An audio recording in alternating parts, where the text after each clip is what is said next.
Chapter 17, Preparing Project Management Plans and Sustainability Narratives.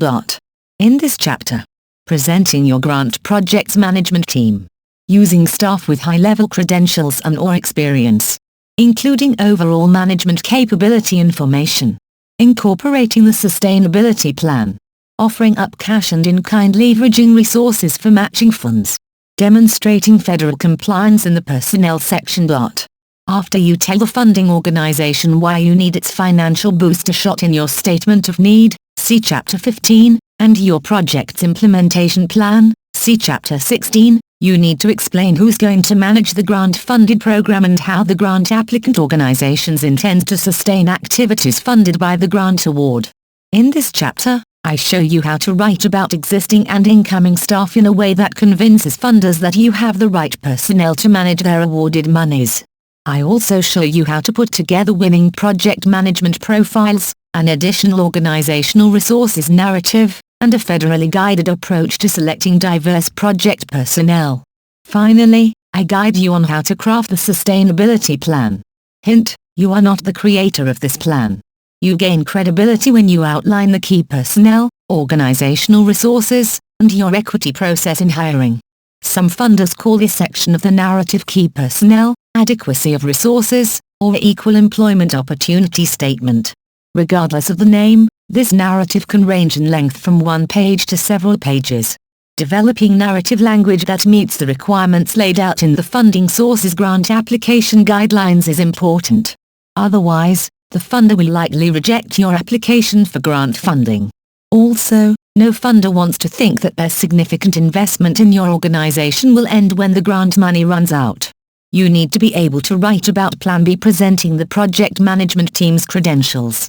Just for fun, pretend for a moment that I'm your grant reviewer. I've already read the key opening sections to your application narrative, and now I'm almost convinced that your organization is worthy of the funding agency's award allocation. At this point, I just need to be taken to the finish line. In other words, before I can make a confident decision, fund this or reject this, I need to know who's in charge of your organization and the proposed project and who's going to carry out the day-to-day direct services. From a funder's perspective, I want written validation that competent administrators will manage the grant monies and highly qualified staff and/or contractors will manage the actual project's implementation, evaluation, and final reporting processes. You select and assign grant-funded personnel in one of two ways: by reassigning an existing staff person to the grant-funded project or by hiring someone after the project is funded. When you're writing about to-be-hired personnel, you don't know the specific qualifications of each individual, but you should know and be able to write about the minimum job specifications of those who will carry certain responsibilities. Whatever specifics you include about your project management team, you'll be held accountable by the funder. For instance, if the funder's minimum qualifications for the project director or coordinator is a master's degree and your organization hires an individual with only a bachelor's degree, you aren't fulfilling the written promise that you made in your funding requests. You must be conscientious about the qualifications required and the project team members selected or hired to fill the positions. No matter how you assign project personnel, selecting individuals with project-specific qualifications can help you win a big grant award. And when you've identified qualified personnel for your project's personnel profiles are a lot easier to write. As a regular grant peer reviewer, I can tell you that even if the rest of your grant narrative is perfect, you can easily lose peer review points if your project personnel aren't up to snuff. On a point scale of 100, project scoring in the mid to high 90s are recommended for grant awards, so losing even a few points can be fatal. 90-point projects just don't cut it anymore. See Chapter 11 for more about the point system and review criteria. Before you start writing about staffing, resources, and equity in hiring, sit down with existing staff members or your human resources director and go over the project narrative you've already written. Look at your program design narrative and the implementation chart, see Chapter 16, to see what personnel you've committed to carry out the proposed activities. Highlight the job titles and any other information that gives you a clue as to how many staff members you need to implement the grant-funded project.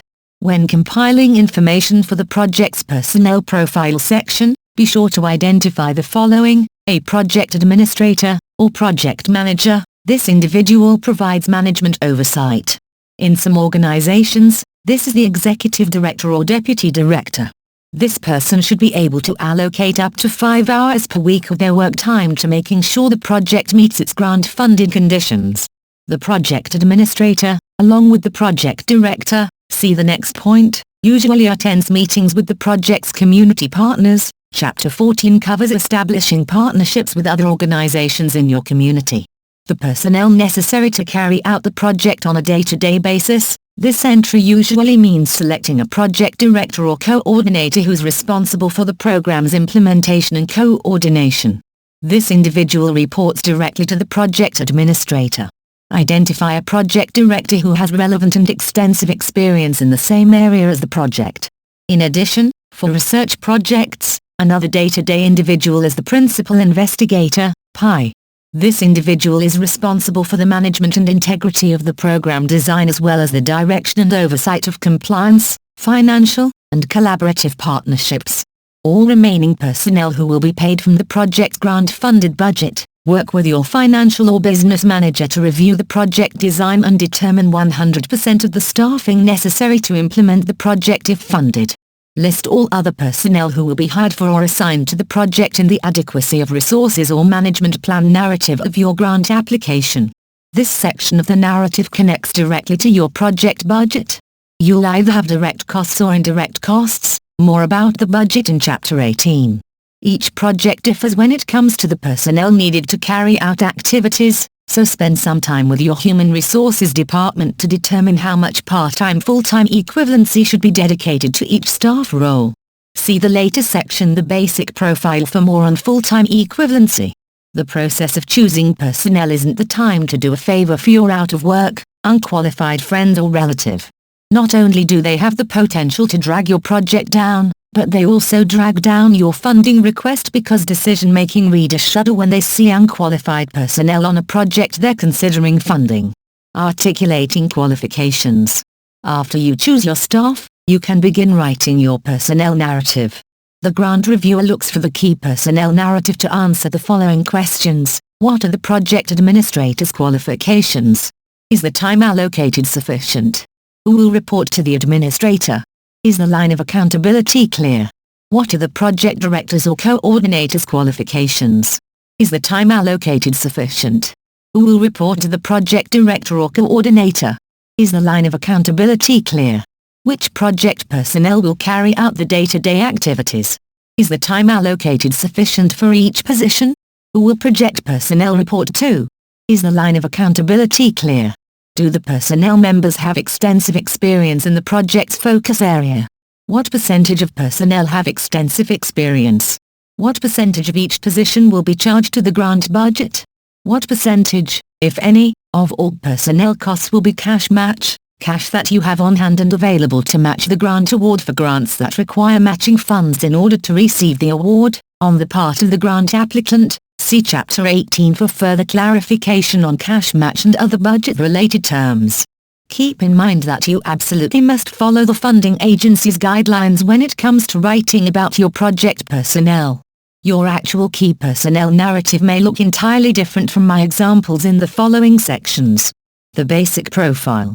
For a basic personnel profile, write about what makes each person qualified for their proposed position.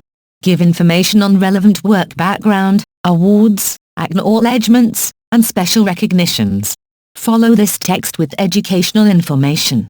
End with a final sentence to blow the readers away. Impress them with one more fact that qualifies the individual for the proposed position. If individuals filling some or all of the budgeted positions have yet to be hired, write a short description of the desired qualifications.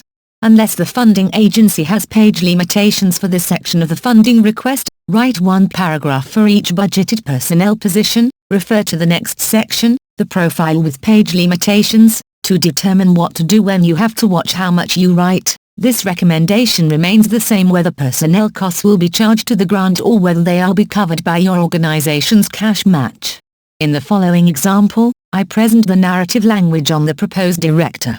Notice that I use boldface to highlight the individual's name, position, and expertise, and that I use future tense. I want to plant the idea that this funding will be awarded and the proposed staffing-related tasks will occur. I also use the designation FATE, which stands for full-time equivalent, 40 hours per week. An individual assigned to a project at 0.5 FATE works on it 20 hours per week. 0.10 is 4 hours per week, and so on. Typically, you won't need to include an explanation of FATE, but you should spell out the abbreviation the first time you use it. Key personnel. Project Administrator, 0.05 FATE cash match. Dr. Mitchell will be responsible for administering the grant-funded project. Dr. Mitchell is the founder and executive director of the Ready for the World Foundation and has functioned in this position since 2007. She was the visionary who believed there was a need for a forward-thinking non-profit in a historically static, little change in decades, community environment. Dr. Mitchell has 43 years of corporate management experience and 10 years of non-profit management experience. She founded and managed the Women's Business Incubator in Burton, Michigan, for which she was awarded the Clairol Corporation's Entrepreneur of the Year award. She will report directly to the organization's board of directors. Dr. Mitchell is a bright ray of sunshine. Everything she's involved in blossoms quickly and fully and is sustaining. Sometimes the expertise is in the team as a whole. However, in this example, Dr. Mitchell has the necessary qualities to fulfill this position all by herself. The profile with page limitations. If your funding request has page limitations and you can't write at least one full paragraph on all project staff members, you can include a brief list of key personnel, including volunteers, in the grant application narrative and note their responsibilities. Also, feel free to attach to the narrative more detailed information about your key personnel if the funder's guidelines allow attachments.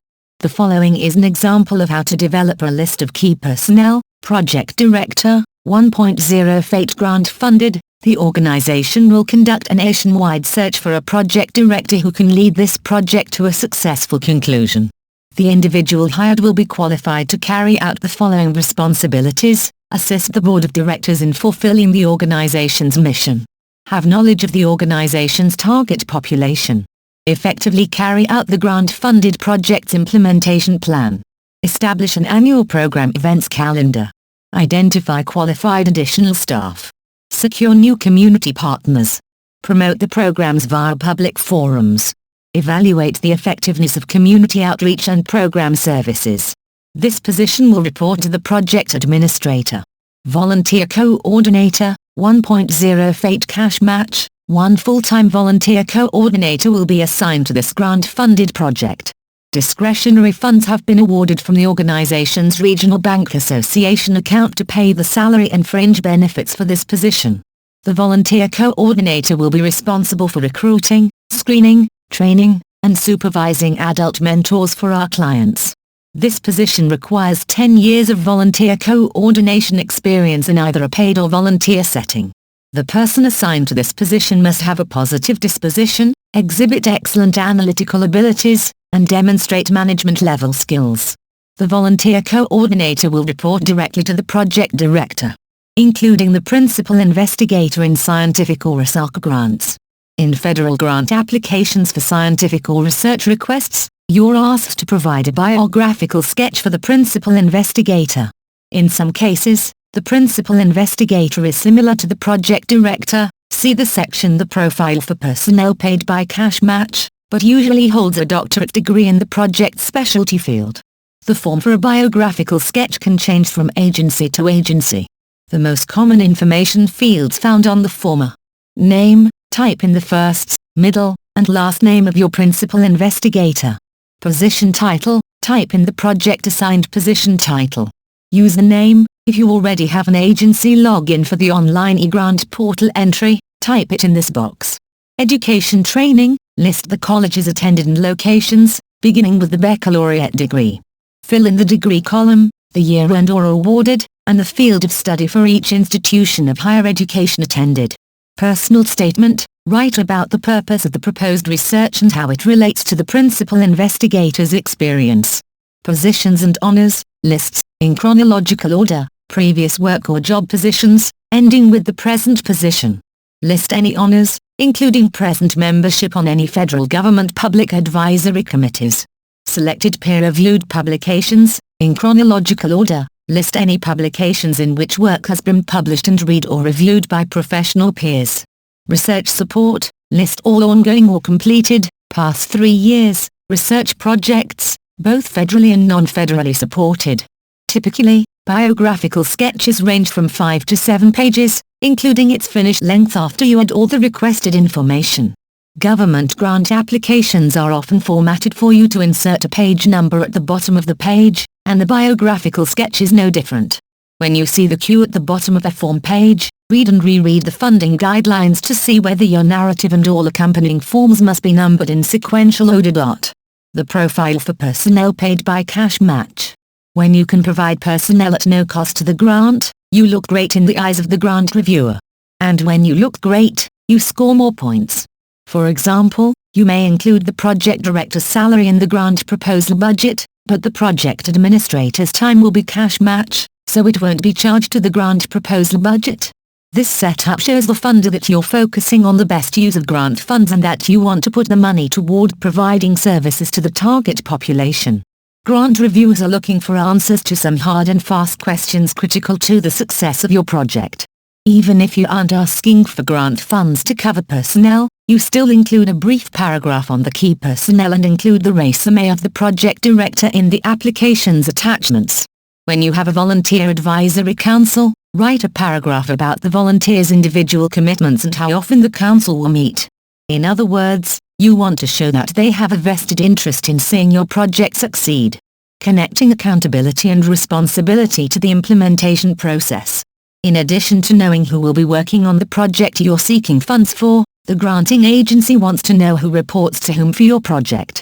The funder wants to make sure that you understand the responsibility inherent in accepting the grant monies. You acknowledge these facts in the management plan and the statement of fiscal agency responsibility. If you're writing to foundations and corporations, some funders may ask for a separate narrative section on the management plan.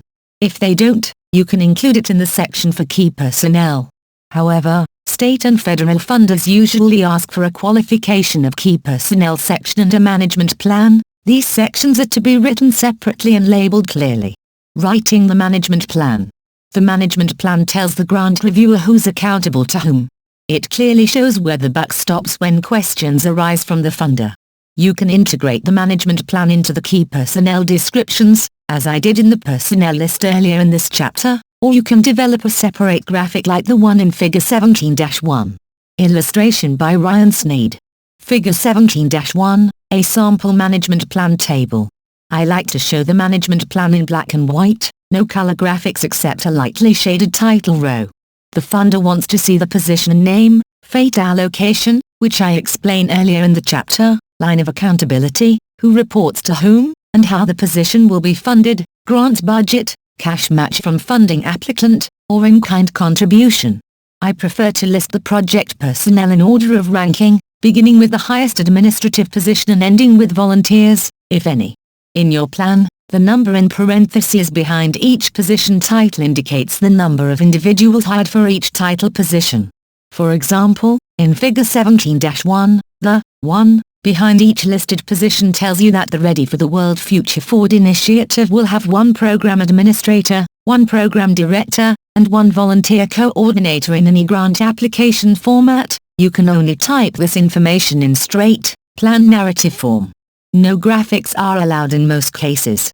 You can access a customizable management plan template at www.dummies.com/geo/grantwritingfd7e. When the funder's management plan guidelines call for something that's not applicable or necessary to your project, write a response to indicate why that particular something isn't attached or discussed further in your application. Unless it isn't possible due to formatting guidelines, always include a project organizational chart in the management plan, space permitting. A chart amplifies your key personnel narrative section and gives the grant peer reviewer a visual break from reading line after line of typed texts. If the grant application's guidelines limit the number of pages you can write in the narrative and don't specifically request an organizational chart, leave it out. The organizational chart doesn't adequately capture position responsibilities or qualifications to serve as the entire management plan section on its own. Acknowledging your fiscal responsibility. The management plan should also include a statement of fiscal agency responsibility. This concise, one-paragraph written statement by the Chief Financial Officer, CFO, of the applicant organization attests to the fact that the agency will take on the responsibility of accepting the grant award, managing the grant award monies, and preparing and submitting financial and evaluation reports. Basically, it's just one more affirmation to the funder of the grant applicant's internal accountability. The statement of fiscal agency responsibility is presented depending on the type of funder, for foundation and corporate funding requests, written on the grant applicant agency's letterhead, signed by the CFO, and attached to the application and/or in the body of the grant application and narrative in the grant applicant capability section. Read Chapter 14 for more on this section of the narrative. For government grant requests, included at the end of the management plan, make sure to include the following accountability information in your statement of fiscal agency responsibility. Legal name and corporate structures. The year in which your organization was founded and whether it has any special recognitions, such as an award from the mayor's office or a certificate of recognition from a state agency or another non-profit organization. Whether your organization will be the fiscal agent. If not, provide information on the fiscal agent and tell the funder why you're using another organization to act as your fiscal agent. Who will monitor your fiscal activities?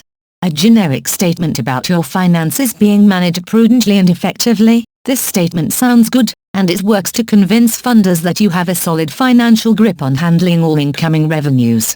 Who conducts your financial audits and the frequency of those audits? The amounts and sources of funds you've received from grant awards.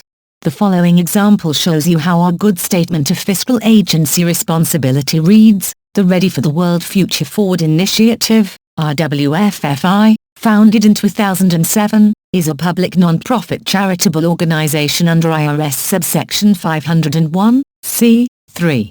RWFFI is the grant applicant and fiscal agent for this funding requests. Finances are managed prudently and cost-effectively. Fiscal activities are monitored monthly by a CPA and reported to the Board of Directors within 30 days of receipt of accounting summary records. All financials are audited annually by CPAs, and audits to date have revealed no unfavorable findings. RWFFI has reported an income growth of 125% annually since its founding. Total revenues in 2020 were $2,257,000.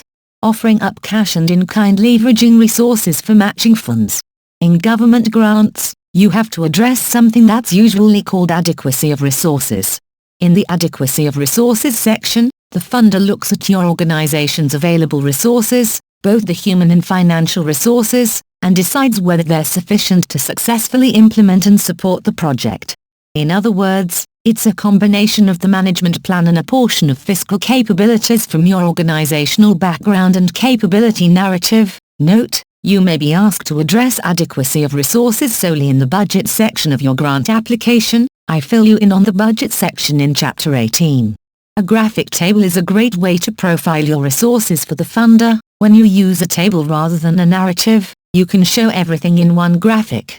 Figure 17-2 gives you an example of how to represent your adequacy of resources information.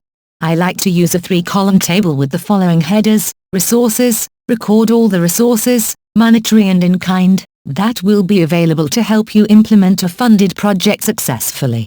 If any collaborative partners are providing cash match or in-kind contributions, I list the partner agencies and what they'll be contributing to the funded project.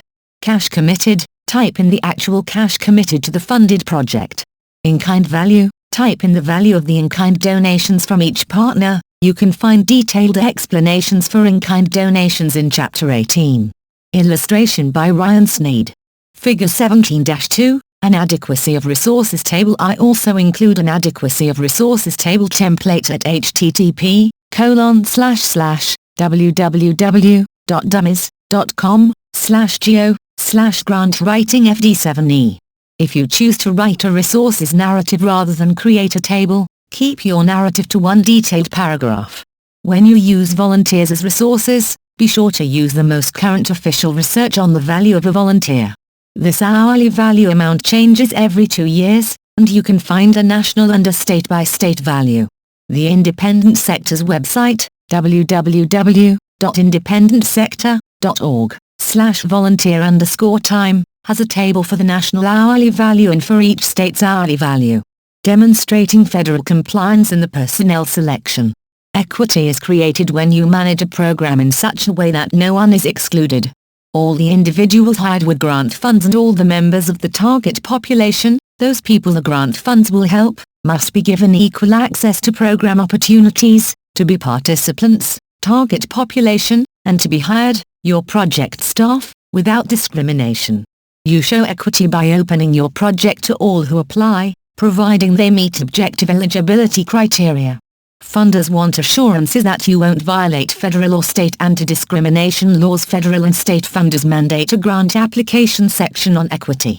Foundations and corporations usually don't have anything on equity in their guidelines, but including a paragraph on the subject to show your awareness of the issue doesn't hurt. When evaluating the statement of equity, the grant reader asks the following key questions. Does the grant applicant propose to assign or hire project personnel who reflect the demographics of the community and target population to be served under the grant funding? Does the grant applicant embrace a sense of fairness to all human beings? Use these quick and easy tips for writing the equity section without stress. Ask Human Resources for help.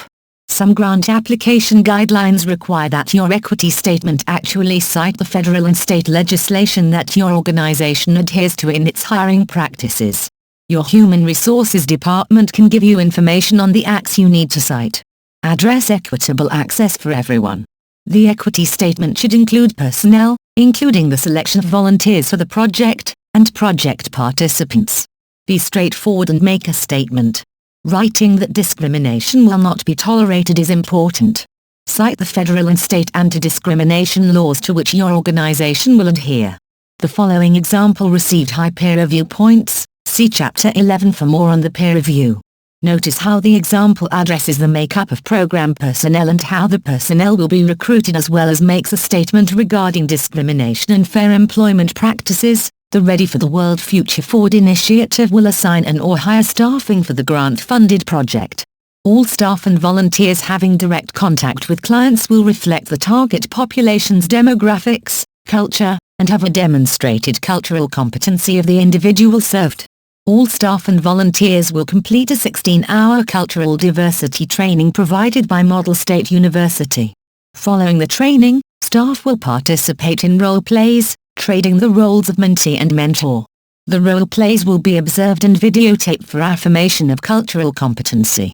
It is the policy of the Ready for the World Future Forward initiative not to engage in discrimination or harassment against any person irrespective of gender, race, color, disability, political opinion, sexual orientation, age, religion, or social or ethnic origin. The Center will comply with all federal and state non-discrimination, equal opportunity, and affirmative action laws, orders, and regulations. The federal government requires that all non-discrimination forms be signed in the application submission package. Frankly, as a matter of best practices, all businesses, non-profit and for-profit, should have these policies whether they apply for grants or not. Writing the sustainability statement. A sustainability plan is a roadmap for achieving long-term goals.